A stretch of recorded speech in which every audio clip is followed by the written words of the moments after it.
ஏசாயா 7ஆம் அதிகாரம் அதனுடைய 17ஆம் வசனம். நிறைய இருக்கிறனால நான் வேகமாக நின்று போகலை. ஆனால் நீங்கள் கூட வந்துட்டு இருக்கீங்கன்னு நினைக்கிறேன். ஒரு ஆமேன்னு சொல்லுங்க பார்க்கலாம். தூங்குறவங்க எல்லாம் சத்தம் வரலையிலே சொல்லுங்க பார்க்கலாம்.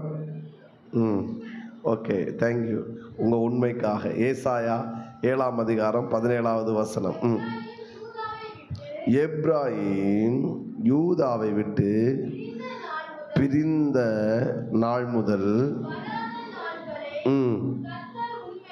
உன்மேலும் மேலும் நாளே வர பண்ணுவார். எப்ராயிம் யூதாவை விட்டு பிரிந்தான். எப்ராயிம் யூதா தேசம் என்பது தென்னாடு. யூதா என்றால் துதிக்கிறவர்கள், தேவனோட ஐக்கியமாக இருக்கிறவர்கள்.